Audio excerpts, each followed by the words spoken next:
Olá pessoal, eu sou Emerson Guimarães, professor de Biologia. Sejam todos bem-vindos a mais uma aula. Neste vídeo nós veremos a herança de grupos sanguíneos na espécie humana.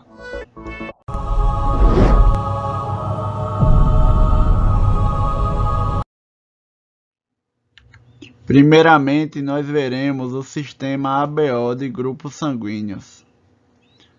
No início do século XX, o médico austríaco Karl Landsteiner, que viveu de 1868 a 1943, verificou a existência de incompatibilidade sanguínea entre certas pessoas. Quando sangues diferentes eram misturados, em certos casos ocorria aglutinação das hemácias, formando aglomerados. Em 1902, a equipe de Landsteiner, com base nesses estudos, conseguiu classificar o sangue humano em 4 tipos, denominados A, B, AB e O, que caracterizam o sistema ABO. Aí na foto da direita nós vemos o cientista médico austríaco Karl Landsteiner, que foi quem descobriu o sistema ABO de grupos sanguíneos. Landsteiner concluiu que a incompatibilidade entre os grupos sanguíneos do sistema ABO era decorrente de uma reação entre certas substâncias presentes no plasma sanguíneo, denominadas aglutininas, e substâncias presentes na membrana das hemácias, denominadas aglutinogênios. Atualmente se sabe que as aglutininas são anticorpos capazes de reagir com certos polissacarídeos dos aglutinogênios.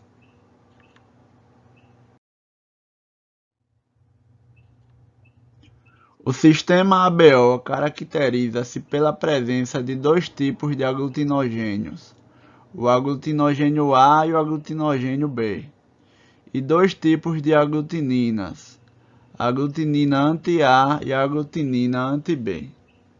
Aqui nessa tabela nós vemos os aglutinogênios e as aglutininas do sistema ABO.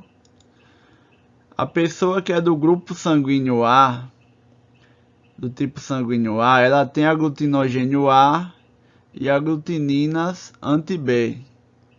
A pessoa com sangue do tipo B tem aglutinogênio nas hemácias B e aglutininas anti-A. A pessoa do tipo sanguíneo AB possui aglutinogênios A e B nas hemácias e não possui aglutininas.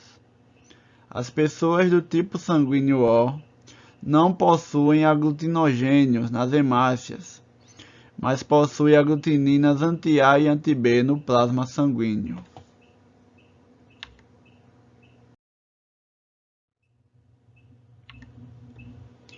Em 1930, Landsteiner recebeu o Prêmio Nobel em Fisiologia ou Medicina por seus trabalhos sobre grupos sanguíneos da espécie humana. Graças à descoberta e ao estudo dos grupos sanguíneos, é possível realizar transfusões de sangue seguras entre pessoas de grupos compatíveis.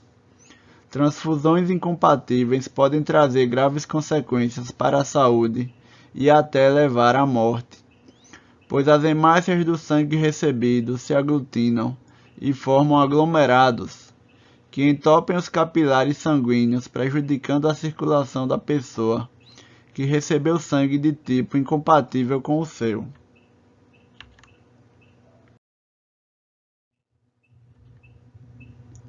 Agora nós veremos a genética do sistema ABO. Os 4 fenótipos do sistema sanguíneo ABO são A, B, AB e O. São determinados por um gene que se apresenta em 3 formas alélicas, o IA, o IB e o Izinho. Trata-se, portanto, de um caso de alelos múltiplos, porque nesse caso são 3 alelos diferentes. O alelo IA determina a presença do aglutinogênio A nas hemácias. O alelo IB determina a presença do aglutinogênio B. nas hemácias também.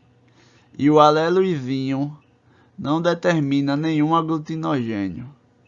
Consequentemente, pessoas com genótipo IA ou IAzinho têm apenas o aglutinogênio A nas hemácias e, portanto, sangue do tipo A. Pessoas com genótipo IB ou IBzinho têm apenas aglutinogênio B e, portanto, sangue do tipo B. Pessoas com genótipo IA e B têm os aglutinogênios A e B e seu sangue é do tipo AB. Pessoas com genótipo Izinho não têm nenhum dos dois aglutinogênios e seu sangue é do tipo O.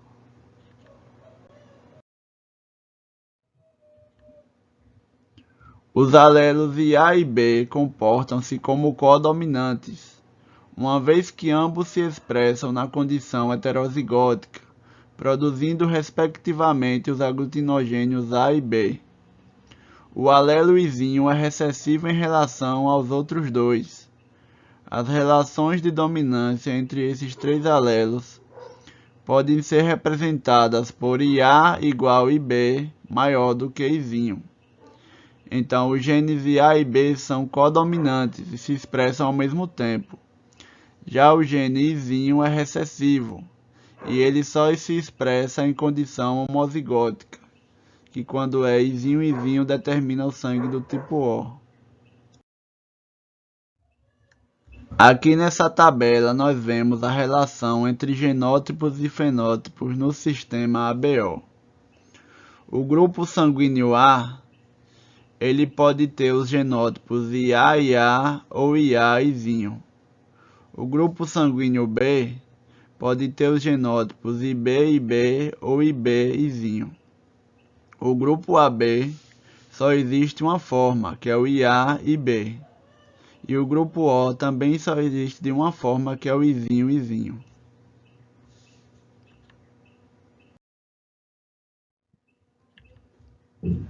Hoje se conhece a maneira pela qual esses três alelos determinam os diferentes fenótipos do sistema ABO. O alelo IA codifica uma enzima que transforma uma substância precursora H no aglutinogênio A.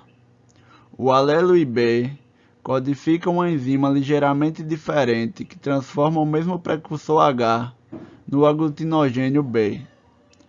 O alelo Izinho é inativo e não leva à formação de nenhum aglutinogênio.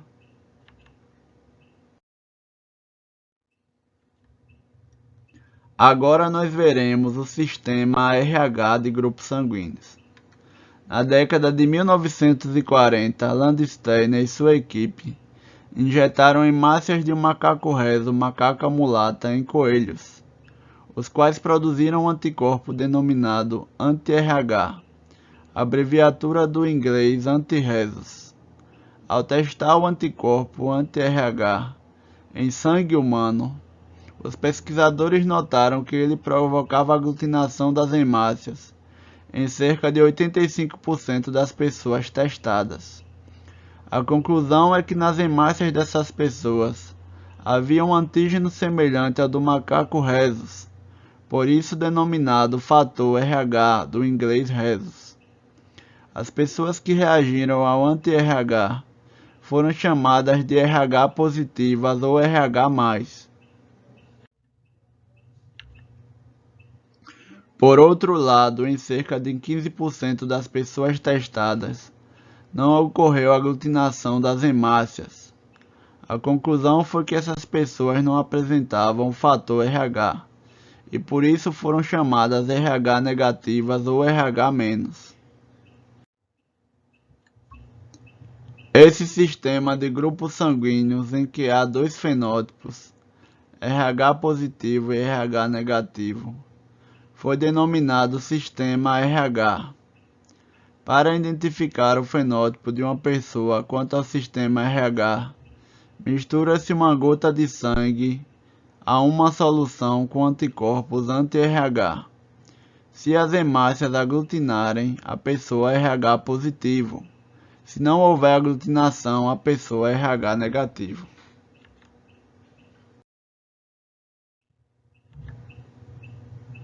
Aqui nessa figura nós vemos a representação esquemática da produção de soro anti-RH na figura A. E na figura B, a representação esquemática do método de determinação dos grupos sanguíneos do sistema RH. Então, para a produção do soro anti-RH, injeta-se sangue de macaco reso em coelho. Aí esse coelho produz os anticorpos anti-RH. Depois é retirado o sangue do coelho e desse sangue do coelho é extraído o soro sanguíneo com anticorpos anti-RH.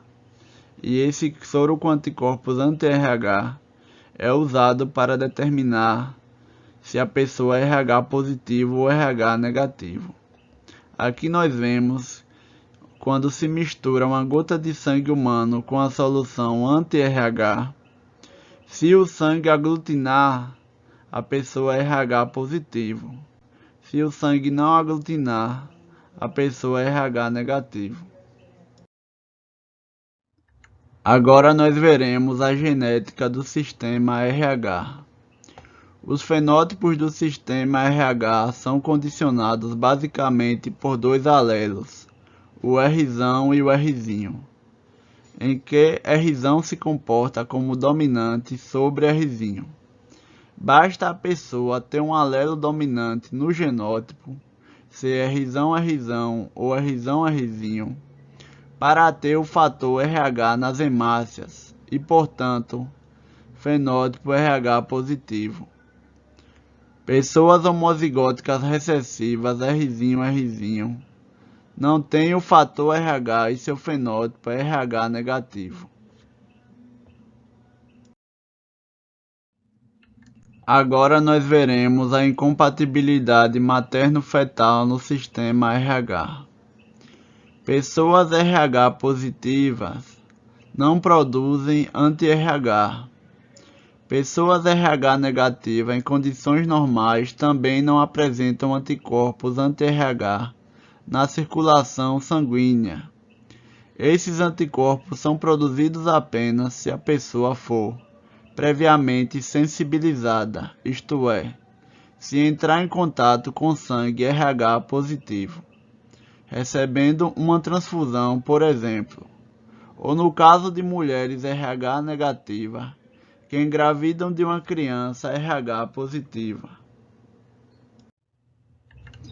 Na primeira gravidez de uma criança RH positiva por uma mulher RH negativa, o nível de sensibilização é baixo e a quantidade de anticorpos na circulação materna geralmente não chega a afetar a criança. Na hora do parto, com a ruptura da placenta, hemácias do bebê passam para a circulação materna, sensibilizando a mulher e acarretando consequências para gestações posteriores. Se na próxima gravidez a criança é RH positivo, a mãe, já sensibilizada, passa a produzir rapidamente anticorpos anti-RH. Estes atravessam a placenta e entram na circulação do feto, destruindo suas hemácias, processo que continua a ocorrer no recém-nascido.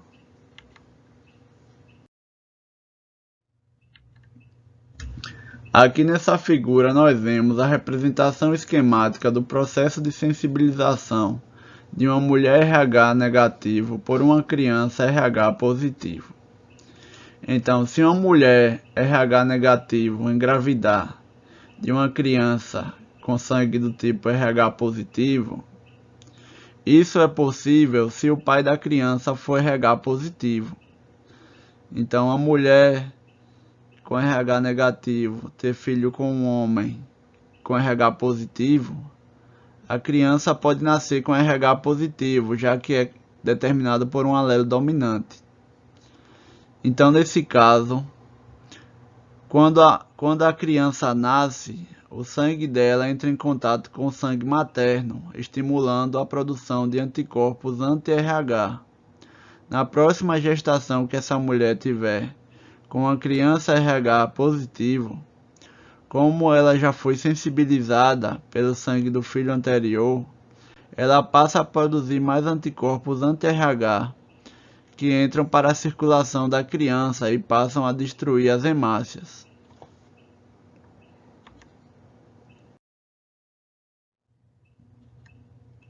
A destruição das hemácias fetais pelos anticorpos maternos causa forte anemia no recém-nascido e icterícia, pele amarelada. Para compensar a diminuição de hemácias, o organismo fetal libera para a circulação hemácias imaturas, chamadas eritroblastos. Esses sintomas caracterizam a eritroblastose fetal ou doença hemolítica do recém-nascido, DHRN.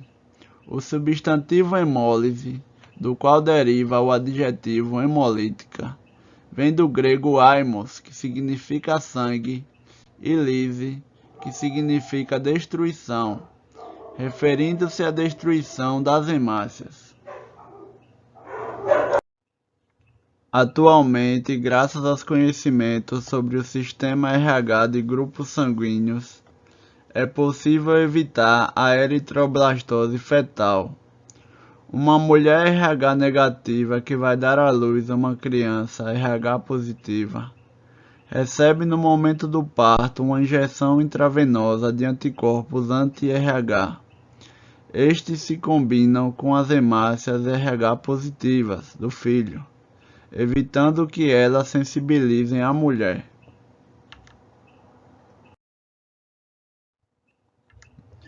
Aqui nessa figura nós vemos a representação esquemática do tratamento pós-parto realizado para evitar a sensibilização de uma mulher RH negativa que deu à luz um primeiro filho RH positivo. Então, quando uma mulher RH negativa tem filho, dá à luz um filho de sangue RH positivo, é preciso que essa mulher tome uma injeção com anticorpos anti-RH que vão neutralizar as hemácias do filho RH positivo, dessa forma não sensibilizando o organismo dessa mulher em relação ao fator RH. E dessa forma, se na próxima gestação essa mulher tiver outro filho com RH positivo, ela não deverá produzir tantos anticorpos que venham a destruir as hemácias do filho. Agora nós veremos o sistema ABO e as transfusões sanguíneas. Aqui nessa figura nós vemos a representação esquemática da técnica empregada na determinação do grupo sanguíneo do sistema ABO. Então, para determinar o grupo sanguíneo de uma pessoa, coloca-se em uma lâmina soro com aglutininas anti-A e anti-B e mistura-se o sangue da pessoa com esse soro contendo essas aglutininas. Se o sangue aglutinar no anti-A, a pessoa tem o sangue do tipo A. Se ela aglutinar apenas no anti-B, essa pessoa tem sangue do tipo B. Se aglutinar nos dois, a pessoa é do tipo sanguíneo AB. E se não aglutinar em nenhum, a pessoa é do tipo sanguíneo O. Então é dessa forma que determina o tipo sanguíneo do sistema ABO de uma pessoa. Coloca solução com anticorpos anti-A e anti-B. Se aglutinar apenas no anti-A, é sangue do tipo A. Se aglutinar apenas no anti-B, é sangue tipo B. Se aglutinar nos dois, é sangue do tipo AB. E se não aglutinar em nenhum dos dois, então é sangue do tipo O. Aí aqui nós vemos a reação positiva de aglutinação, que o sangue se aglomera, causando a aglutinação do sangue. Ele se aglomera formando estruturas aglomeradas.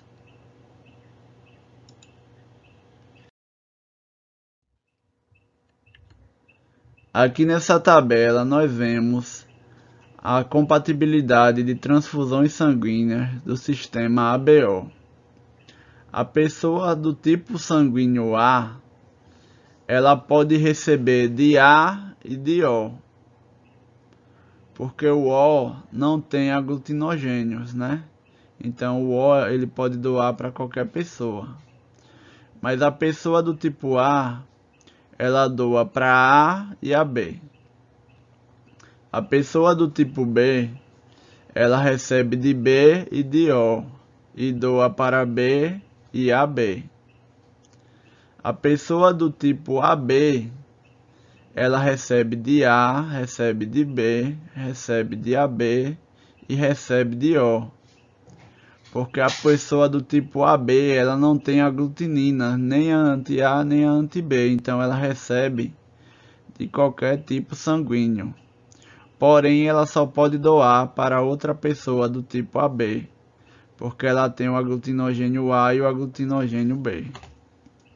A pessoa do tipo O, ela só recebe de O, porque o tipo O não tem aglutinogênios, mas tem as aglutininas anti-A e anti-B. E ela pode doar para pessoas do tipo A, pessoas do tipo B, do tipo AB e do tipo O. Já que o sangue do tipo O, ele não tem aglutinogênios. Como ele não tem aglutinogênios, ele pode doar para qualquer pessoa, porém ele só pode receber do tipo O.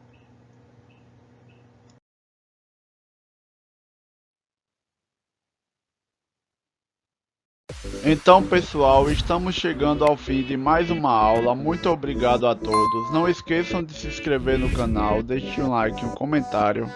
Também ativem o sininho das notificações. Muito obrigado a todos e até a próxima. Valeu!